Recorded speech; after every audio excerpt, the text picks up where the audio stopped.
Hari ini di dalam program Life Unlimited kita akan masuk series yang baru. Dan saya percaya bukan saja ini akan sangat memberkati semua pemirsa dengan topik dan pelajaran kita, tetapi sampai banyak pemirsa sendiri akan mengalami mukjizat. Mau tahu apa yang kita akan pelajari? Karena itu mari ikut bersama dengan saya masuk ke dalam program Life Unlimited.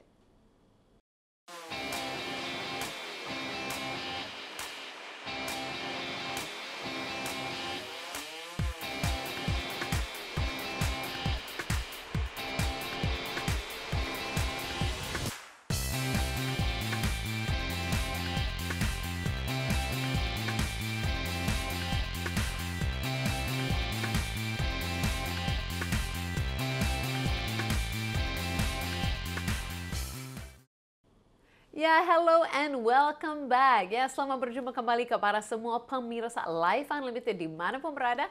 Saya hostnya Susan Hoover, sangat senang sekali kita bisa jumpa kembali dalam program Life Unlimited hari ini. Life Unlimited itu artinya apa? Hidup tanpa batas. Artinya yang dari Tuhan yang Dia sediakan bagi kita sungguh-sungguh luar daripada yang biasa ya, sungguh-sungguh luar biasa. Dan harapan kami adalah setiap orang pemirsa Life Unlimited bisa alami Yesus, kemuliaan Yesus, kuasa Yesus, kasih Yesus sampai mengalami yang luar biasa. Ya, tidak hidup lagi dengan hidup yang terbatas, dengan siapa kita dulu, masa lalu kita, kesalahan kita, tapi benar-benar bisa bangkit bersama dengan Yesus dan mengalami yang dahsyat daripada Dia.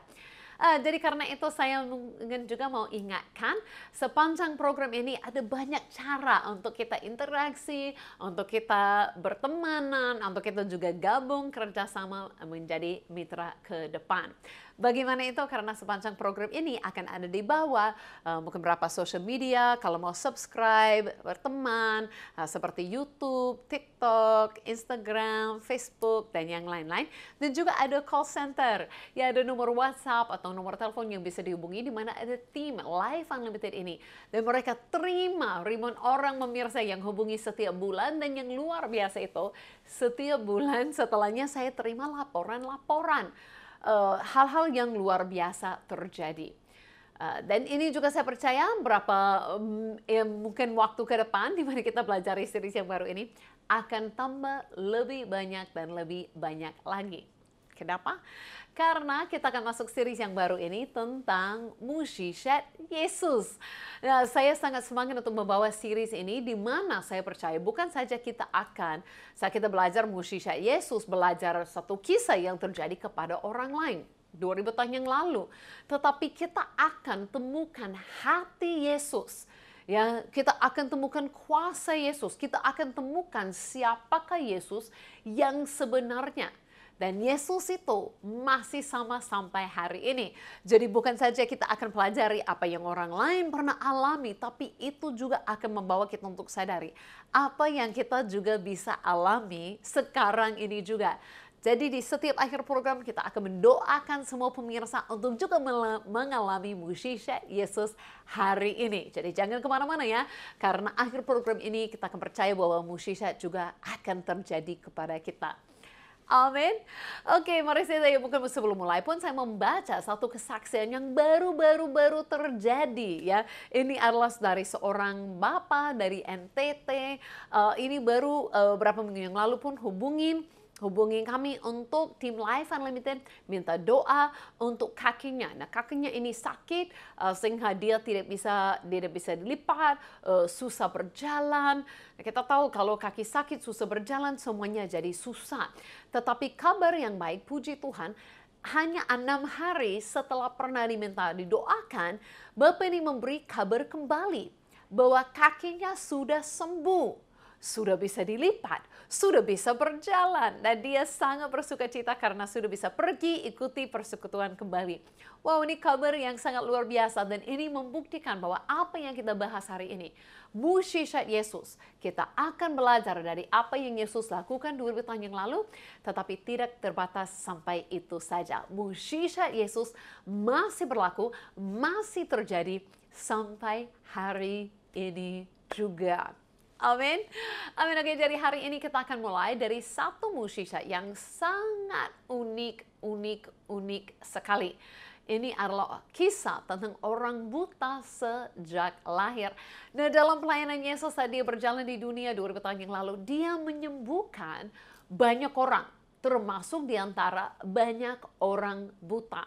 Jadi ada berapa kisah? Cukup banyak pun kisah yang berbeda-beda tentang orang buta, Tetapi hari ini saya akan mulai series baru ini tentang kisah yang menurut saya sangat menarik sekali. Terutama ini tentang orang yang kita akan lihat banyak kisahnya panjang. Dari berapa hal yang orang lain pikir tentang dia, apa yang dia alami, mukjizat yang dia terima dari Yesus, dan kisah selanjutnya, apa yang dia alami dalam kehidupannya setelah pun percaya. Jadi ini akan menjadi berkat bagi kita semuanya. Supaya bisa mungkin seperti ada gambaran sedikit apa yang terjadi. Sebelum saya baca ayat-ayatnya, mari kita lihat ini adalah video klip yang singkat di mana kita akan lihat kisah ini dalam video. Nah, ini tidak akan berakhir saat disembuhkan saja. Bisa perhatikan bagaimana dia kembali interaksi dengan orang sampai diinterogasi oleh pemimpin agama pada saat itu. Sampai pun diusir daripada mereka. Wah, menarik sekali. Mari kita saksikan bersama. Ketika Yesus sedang berjalan, ia melihat orang yang sudah buta sejak lahir. Guru, dosa siapa yang menyebabkan dia buta? Dosanya sendiri atau dosa orang tuanya? Kebutaannya tidak berhubungan dengan dosanya atau dosa orang tuanya. Apa yang dilakukannya? Setelah mengatakannya, Yesus meludah ke tangan dan mengaduk ludahnya dengan tanah. Ia mengoleskannya pada mata orang itu.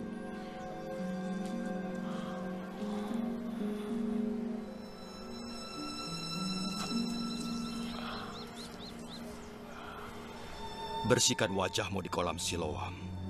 Siloam artinya diutus.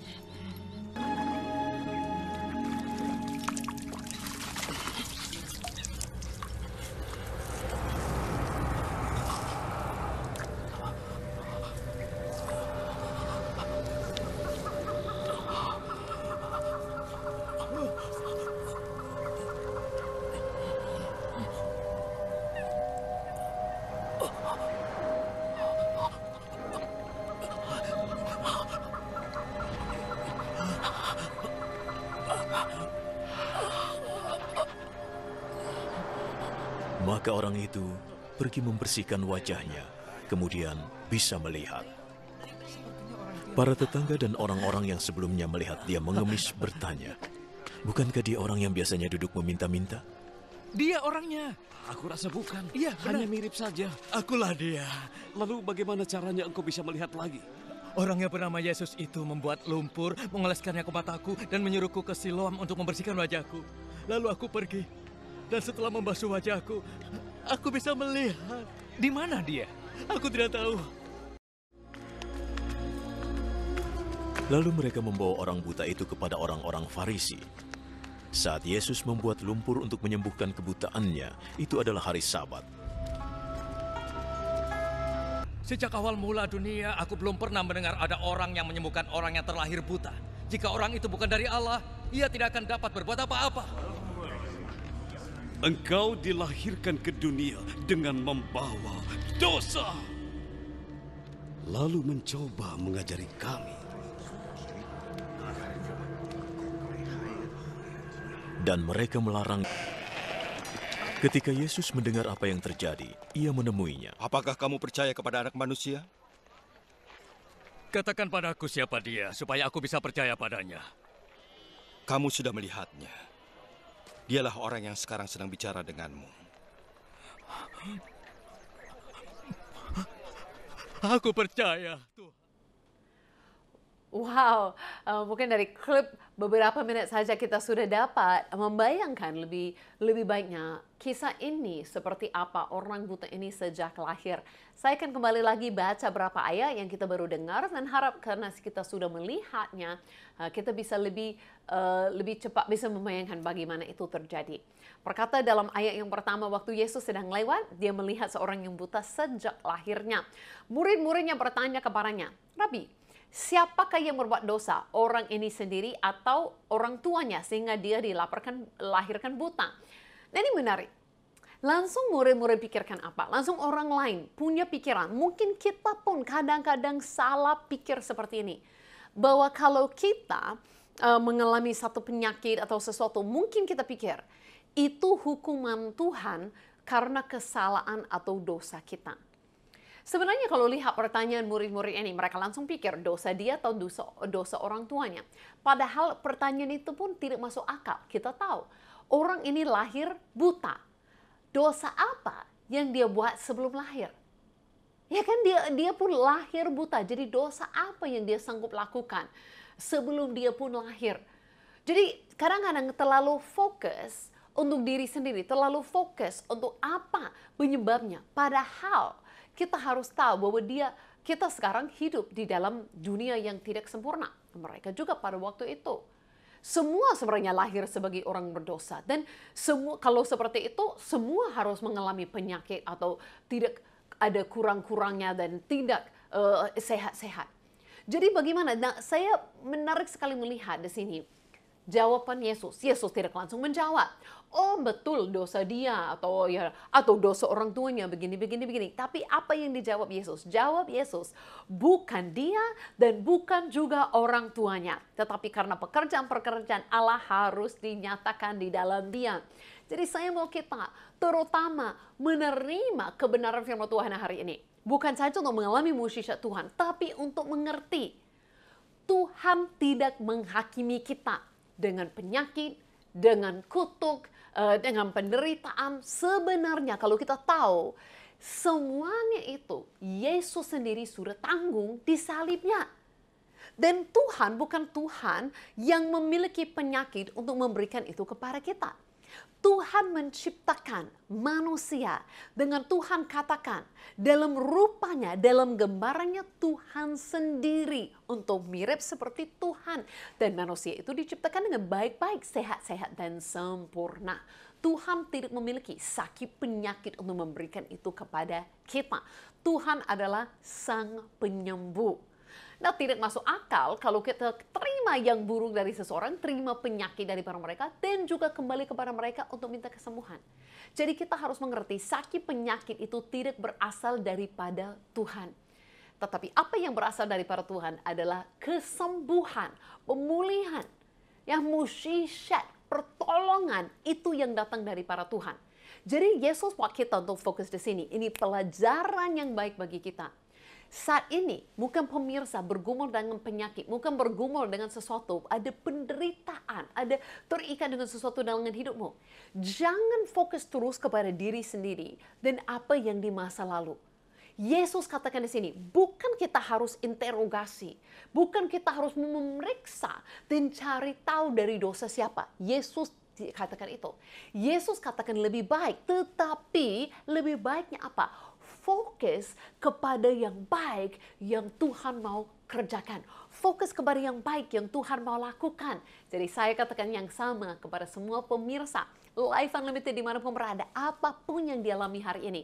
Daripada mau memeriksa diri dan tahu itu sebabnya apa, lebih baik lupakan apa yang ada kurang-kurangmu di masa lalu. Dan memandang kepada kebaikan dan kuasa Yesus, kemuliaan Tuhan yang dapat dinyatakan di dalam hidup kita. Yang dapat melakukan mukjizat. Jadi kita harus perbaiki salah kepercayaan kita. Bahwa Tuhan itu bukan yang memberi, menghakimi dengan sakit penyakit. Bahkan Yesus sudah ambil itu semuanya bagi kita. Yesus yang sudah menderita bagi kita. Yang Tuhan beri adalah kasih dan pertolongan. Jadi apa yang Tuhan lakukan? Bagaimana cara Yesus menyembuhkan? Kita lihat tadi di video. Yesus ambil tanah, meludainya. Nah mungkin kita ini bingung. Dan saya juga katakan kepada pemirsa yang sakit mata, tolong jangan ambil tanah dan masukkan ke matamu. Itu bukan cara untuk menjadi sembuh. Hanya Yesus yang bisa lakukan ini. Ini bukan cara pengobatan yang masuk akal. Kenapa dari tanah, sesuatu yang kita anggap kotor, Yesus bisa menyembuhkan mata? Karena dari tanah pun, dia dapat menciptakan kita. Kalau kita tahu manusia yang pertama, bagaimana Tuhan ciptakan kita manusia? Berkata dia bernafas untuk tanah, dan tanah itu dijadikan manusia. Artinya Tuhan bisa buat apa yang tidak ada, hanya tanah, menjadi manusia yang hidup. Makanya untuk dia menciptakan sesuatu, dia bisa gunakan kembali lagi tanah yang merupakan sesuatu yang tidak ada apa-apanya untuk menciptakan mata baru. Nah, kita sering tidak gunakan cara itu hari ini, kita doakan dengan biasa, dan itu mukjizat terjadi. Tapi sangat ajaib untuk kita ingat kembali, ini membuktikan bahwa Yesus adalah Sang Pencipta. Nah, banyak orang di dunia ini cari-cari sumber pertolongan, cari-cari kesembuhan dari banyak orang. Nah, itu tidak salah, pergi ke dokter atau makan obat. Tapi kita harus tahu, itu semuanya terbatas dibandingkan kembali kepada Sang Pencipta. Dia yang menciptakan kita, dia yang tahu terbaik untuk cara menyembuhkan kita. Seperti kemarin saya baru alami ini 2 hari yang lalu. Saya temukan ada banyak sepatu saya yang rusak, ada sandal yang rusak, ada sepatu yang rusak, sepatu sport, ada high heels, ada banyak sekali yang mulai terlepas, perlu dijahit, perlu dilem atau apapun. Nah, jadi karena saya mau ke tukang sepatu itu, suami saya pun minta, tolong membawa sepatu saya ini, yang bagian bawahnya sudah licin sekali, perlu diperbaiki. Dan saya pergi kepada satu tukang sepatu ini untuk perbaikinya. Dia lihat saya dengan bawa begitu banyaknya, dia pun seperti bingung lihat saya. Ya, oh ininya bagaimana, ini mau jahitnya bagaimana, oh ini tidak bisa, oh ini tidak bisa. Akhirnya dia pun lihat sepatu suami saya yang putih. Oh ini tidak bisa, aku tidak punya yang seperti ini.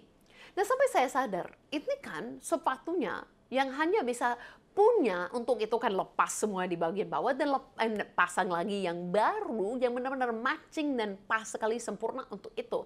Hanya mereknya itu, ya hanya yang mengeluarkan itu. Jadi kalau saya coba cari orang-orang yang lain siapa tidak memiliki. Nah, saya pun pikir ini mereknya apa, ini mereknya apa, ini mereknya apa, ini mereknya apa, beda-beda semua. Saya pikir saja untuk membereskan, untuk perbaiki sepatu saja saya bisa stres. Saya bisa stres dengan ini harus ke sini, ini harus ke sini, ini harus ke sini untuk perbaiki saja beberapa bagian sepatu. Nah, kita kadang-kadang pikir seperti itu dalam kehidupan kita. Oh, kalau saya sakitnya ke sini, kalau saya stresnya ke sini, kalau saya terikatnya ke sini, kalau saya begini ke sini. Kita pun kadang-kadang stres. Oh, ini masalah keuangan, ini masalah keluarga, ini masalah pekerjaan, ini masalah masa depan, ini masalah stres, ini masalah pikiran, ini masalah tubuh. Stres semua, tidak tahu kemana jawabannya. Dan di dalam dunia ini semuanya terbatas. Tetapi satu yang bisa menolong, satu sumber untuk itu semuanya adalah Sang Pencipta. Ada apa? Perlu mukjizat dalam tubuhmu, perlu mukjizat dalam hidupmu. Ternyata satu Sang Pencipta yang menciptakan kita, dia tahu yang terbaik untuk menyembuhkan kita. Nah, ingat, tidak salah pergi ke dokter makan obat, tapi saya tahu di antara kita, mungkin seperti orang buta ini, pasti sudah pernah ke dokter dan tidak ada yang dapat menolong. Pasti medis dan semua ilmu yang ada tidak cukup kadang-kadang untuk menyembuhkan. Tetapi itu bukan artinya putus harapan. Karena ada Sang Pencipta, kalau dia dapat menciptakan manusia dari tidak ada, dari debu, dari tanah. Makanya dia dapat menciptakan mata pun dari tanah. Dia dapat melakukan mukjizat kepada kita semuanya.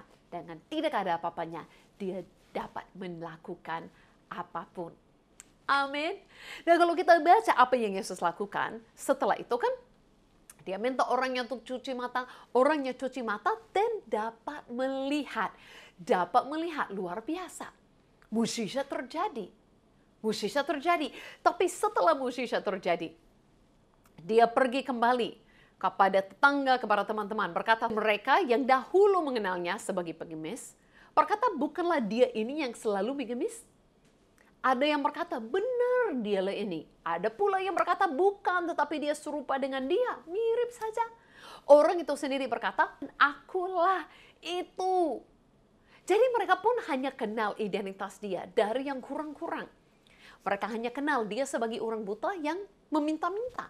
Mereka hanya tahu dia sampai di situ. Nah, saya mau katakan kepada kita semua, pemirsa Life Unlimited. Seperti saya katakan, kita bicarakan hidup yang tidak terbatas.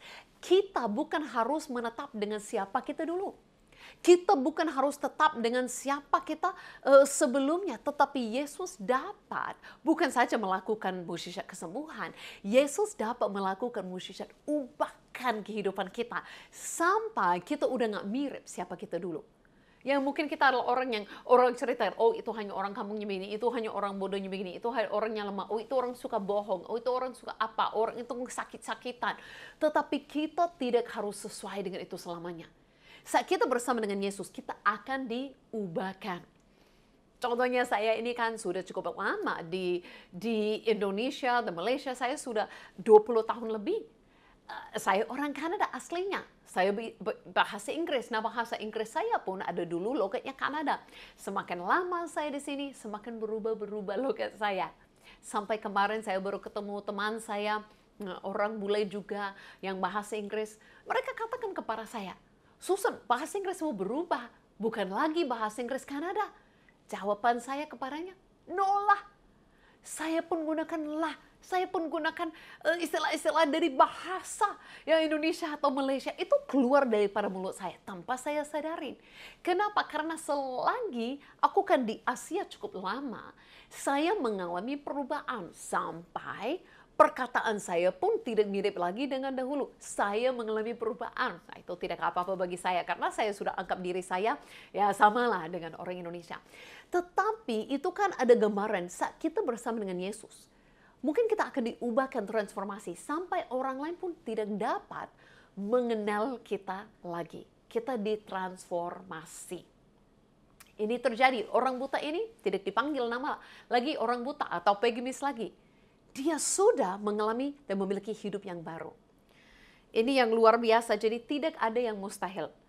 Bagi Sang Pencipta, bagi Tuhan, dia dapat melakukan mukjizat yang orang lain pun tidak bisa lakukan, dan dia dapat mengubahkan hidup kita untuk menjadi yang baru. Kisah ini menarik, kenapa? Karena tidak sampai di situ saja. Kasih Tuhan sudah luar biasa, mukjizat sudah diberikan. Bukan kita pikir sudah cukup. Orang ini sudah mengalami mukjizat, tapi saat dia ditanya-tanya oleh pemimpin agama, orang tuanya pun dipanggil.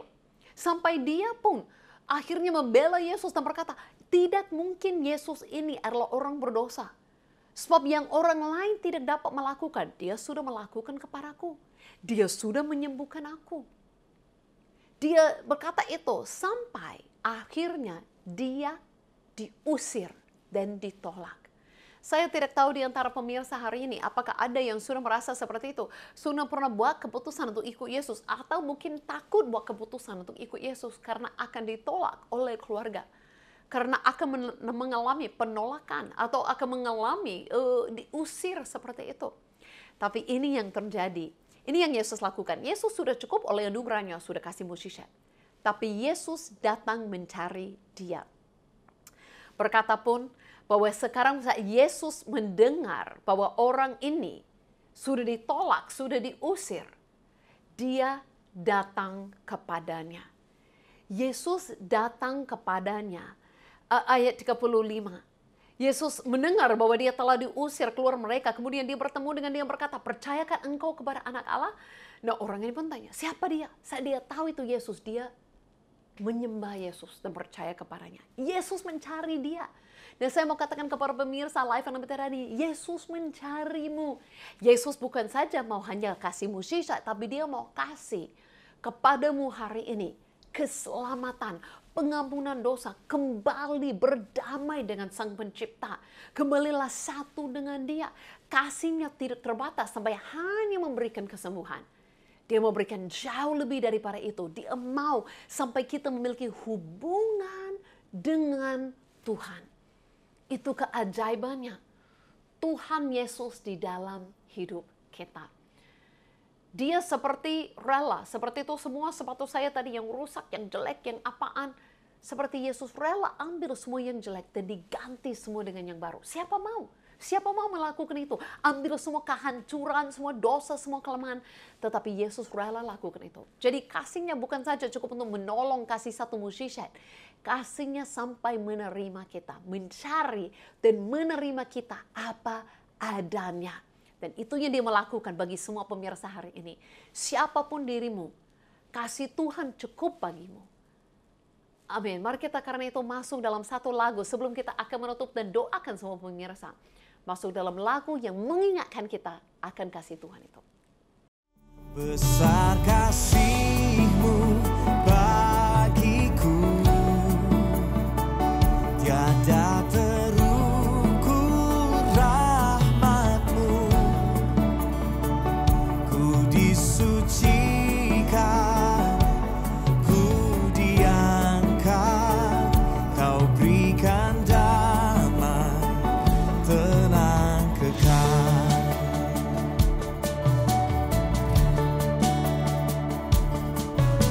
Siapakah seperti Kau Tuhan, Maha tinggi, jadi manusia, kasih surga turun ke dunia, pulihkan hidupku selamanya.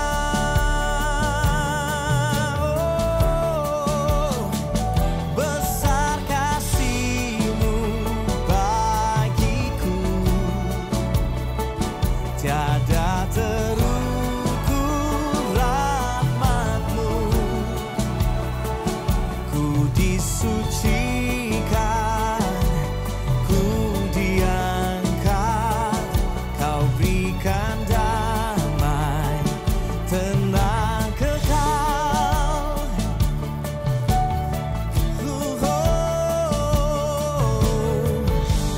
Kasih-Mu cukup bagiku, Yesus, Kau yang ku perlu. Amin. Kasih Tuhan lebih daripada cukup dapat melakukan apapun dalam kehidupan kita.